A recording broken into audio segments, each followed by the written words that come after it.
देश का सामर्थ्य और उसका संयम दोनों देखा है। मैं सबसे पहले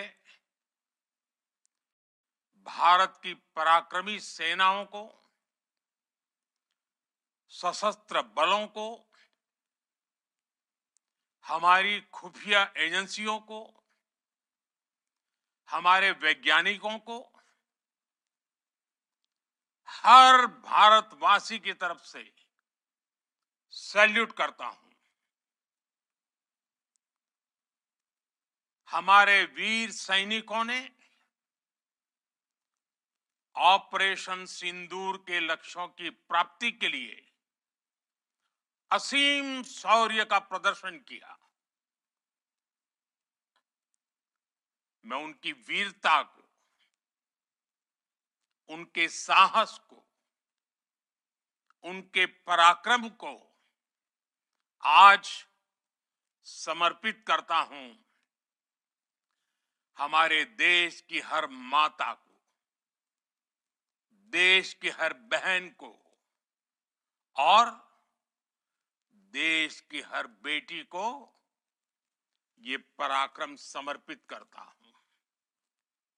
साथियों, 22 अप्रैल को पहलगाम में आतंकवादियों ने जो बर्बरता दिखाई थी, उसने देश और दुनिया को झकझोर दिया था। छुट्टियां मना रहे निर्दोष मासूम नागरिकों को धर्म पूछकर उनके परिवार के सामने, उनके बच्चों के सामने बेरहमी से मार डालना, यह आतंक का बहुत विभत्स चेहरा था, क्रूरता थी। ये देश के सद्भाव को तोड़ने की घिनौनी कोशिश भी थी। मेरे लिए व्यक्तिगत रूप से ये पीड़ा बहुत बड़ी थी। इस आतंकी हमले के बाद सारा राष्ट्र, हर नागरिक, हर समाज, हर वर्ग, हर राजनीतिक दल एक स्वर में आतंक के खिलाफ कड़ी कार्रवाई के लिए उठ खड़ा हुआ। हमने आतंकवादियों को मिट्टी में मिलाने के लिए भारत की सेनाओं को पूरी छूट दे दी और आज हर आतंकी, आतंक का हर संगठन जान चुका है कि हमारी बहनों बेटियों के माथे से सिंदूर हटाने का अंजाम क्या होता है। साथियों, ऑपरेशन सिंदूर ये सिर्फ नाम नहीं है, ये देश के कोटि कोटि लोगों की भावनाओं का प्रतिबिंब है। ऑपरेशन सिंदूर न्याय की अखंड प्रतिज्ञा है।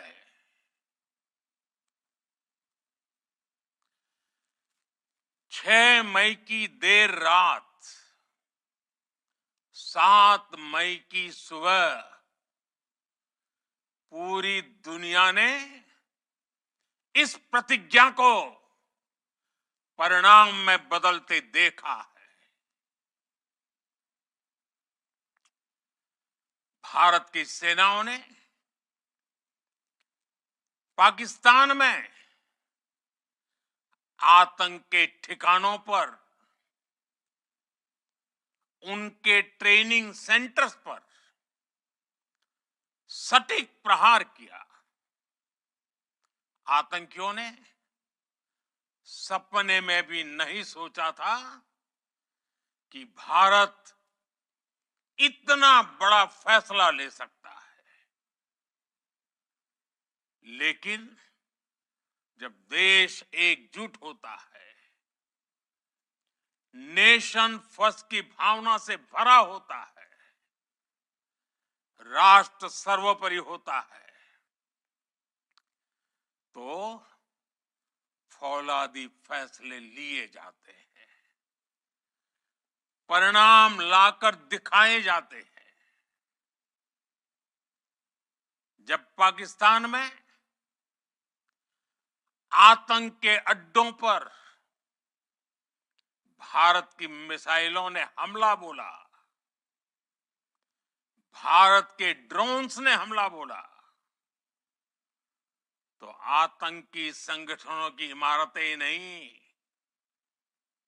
बल्कि उनका हौसला भी थर्रा गया। बहावलपुर और मुरिद के जैसे आतंकी ठिकाने एक प्रकार से ग्लोबल टेररिज्म की यूनिवर्सिटीज रही है। दुनिया में कहीं पर भी जो बड़े आतंकी हमले हुए हैं, चाहे 9/11 हो, चाहे लंदन ट्यूब बॉम्बिंग हो, या भारत में दशकों से जो बड़े बड़े आतंकी हमले हुए हैं, उन सब के तार कहीं ना कहीं आतंक के इन्हीं ठिकानों से जुड़ते रहे हैं। आतंकियों ने हमारी बहनों का सिंदूर उजाड़ा था, इसलिए भारत ने आतंक के ये हेडक्वार्टर्स उजाड़ दिए। भारत के इन हमलों में 100 से अधिक खूंखार आतंकवादियों को मौत के घाट उतारा गया है। आतंक के बहुत सारे आका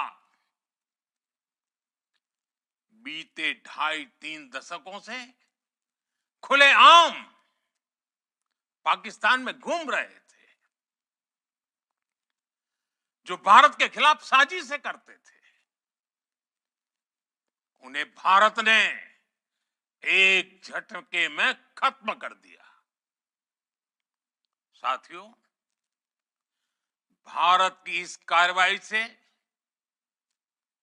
पाकिस्तान घोर निराशा में गिर गया था, हताशा में गिर गया था, बौखला गया था। और इसी बौखलाहट में उसने एक और दुस्साहस किया। आतंक पर भारत की कार्रवाई का साथ देने के बजाय पाकिस्तान ने भारत पर ही हमला करना शुरू कर दिया। पाकिस्तान ने हमारे स्कूलों, कॉलेजों को, गुरुद्वारों को, मंदिरों को, सामान्य नागरिकों के घरों को निशाना बनाया। पाकिस्तान ने हमारे सैन्य ठिकानों को निशाना बनाया। लेकिन इसमें भी पाकिस्तान खुद बेनकाब हो गया।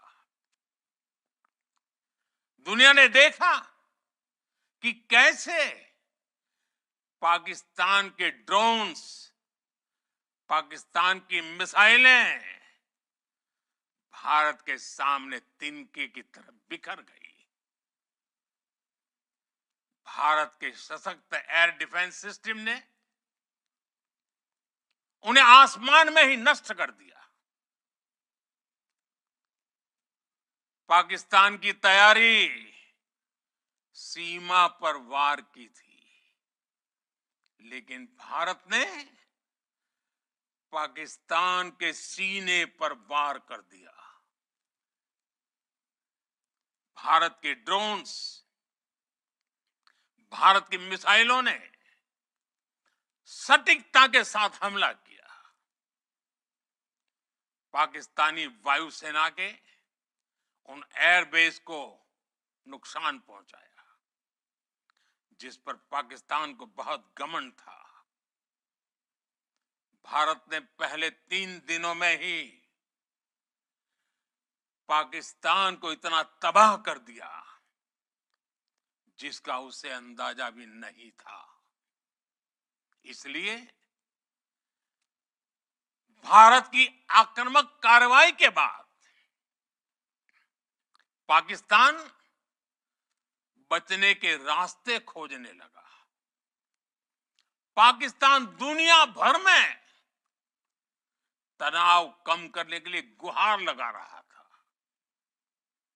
और बुरी तरह पीटने के बाद इसी मजबूरी में 10 मई की दोपहर को पाकिस्तानी सेना ने हमारे डीजीएमओ को संपर्क किया। तब तक हम आतंकवाद के इंफ्रास्ट्रक्चर को बड़े पैमाने पर तबाह कर चुके थे। आतंकियों को मौत के घाट उतार दिया गया था।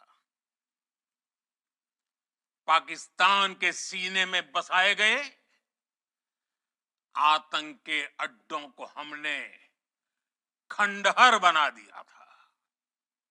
इसलिए जब पाकिस्तान की तरफ से गुहार लगाई गई, पाकिस्तान की तरफ से जब ये कहा गया कि उसकी ओर से आगे कोई आतंकी गतिविधि और सैन्य दुस्साहस नहीं दिखाया जाएगा, तो भारत ने भी उस पर विचार किया। और मैं फिर दोहरा रहा हूं, हमने पाकिस्तान के आतंकी और सैन्य ठिकानों पर अपनी जवाबी कार्रवाई को अभी सिर्फ स्थगित किया है। आने वाले दिनों में हम पाकिस्तान के हर कदम को इस कसौटी पर मापेंगे कि वो क्या रवैया अपनाता है। साथियों, भारत की तीनों सेनाएं, हमारी एयरफोर्स, हमारी आर्मी और हमारी नेवी, हमारी border security force BSF, Bharat के अर्धसैनिक बल लगातार अलर्ट पर है।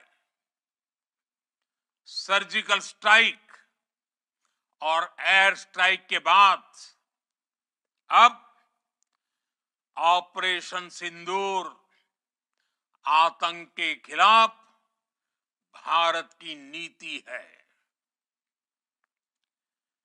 ऑपरेशन सिंदूर ने आतंक के खिलाफ लड़ाई में एक नई लकीर खींच दी है। एक नया पैमाना, न्यू नॉर्मल तय कर दिया है। पहला, भारत पर आतंकी हमला हुआ तो मुंह तोड़ जवाब दिया जाएगा। हम अपने तरीके से, अपनी शर्तों पर जवाब देकर रहेंगे। हर उस जगह जाकर कठोर कार्रवाई करेंगे जहां से आतंक की जड़ें निकलती हैं। दूसरा, कोई भी न्यूक्लियर ब्लैकमेल, भारत नहीं सहेगा।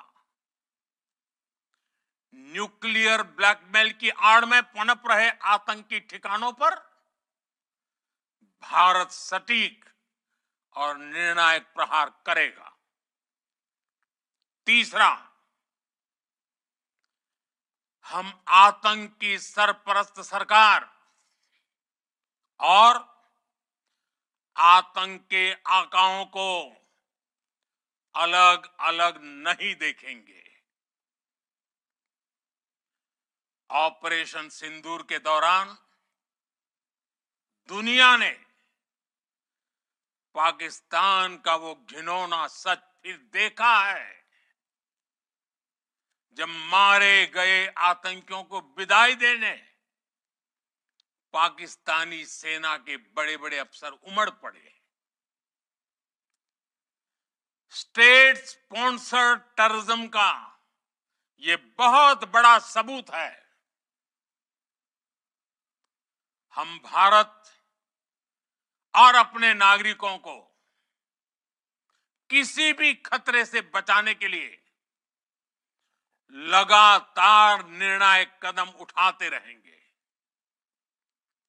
साथियों, युद्ध के मैदान पर हमने हर बार पाकिस्तान को धूल चटाई है और इस बार ऑपरेशन सिंदूर ने नया आयाम जोड़ा है।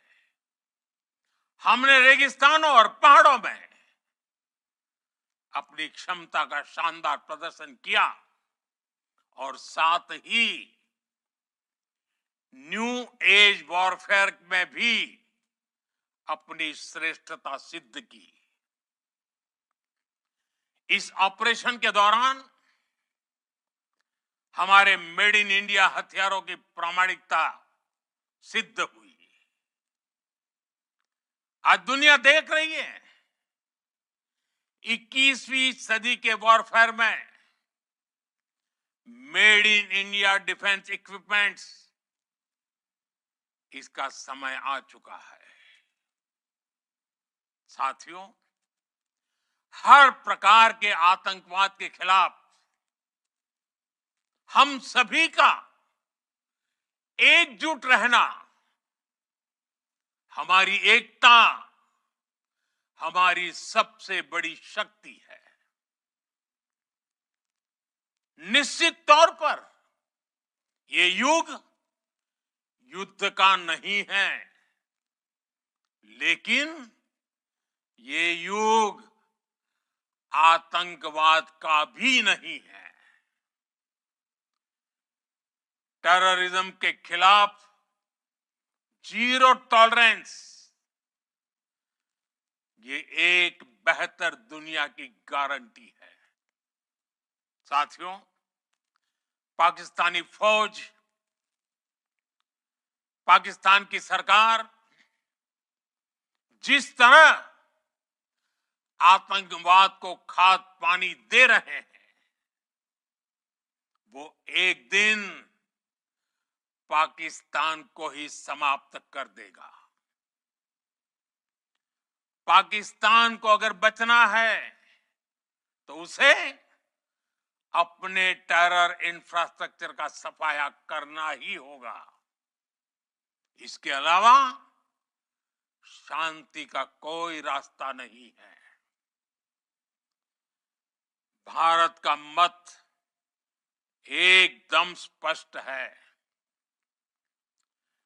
टेरर और टॉक एक साथ नहीं हो सकते। टेरर और ट्रेड एक साथ नहीं चल सकते और पानी और खून भी एक साथ नहीं बह सकता। मैं आज विश्व समुदाय को भी कहूंगा, हमारी घोषित नीति रही है, अगर पाकिस्तान से बात होगी तो टेररिज्म पर ही होगी। अगर पाकिस्तान से बात होगी तो पाक ऑक्युपाइड कश्मीर पीओके उस पर ही होगी। प्रिय देशवासियों, आज बुद्ध पूर्णिमा है। भगवान बुद्ध ने हमें शांति का रास्ता दिखाया है। शांति का मार्ग भी शक्ति से होकर जाता है। मानवता शांति और समृद्धि की तरफ बढ़े, हर भारतीय शांति से जी सके, विकसित भारत के सपने को पूरा कर सके, इसके लिए भारत का शक्तिशाली होना बहुत जरूरी है। और आवश्यकता पड़ने पर इस शक्ति का इस्तेमाल भी जरूरी है। और पिछले कुछ दिनों में भारत ने यही किया है। मैं एक बार फिर भारत की सेना और सशस्त्र बलों को सैल्यूट करता हूं।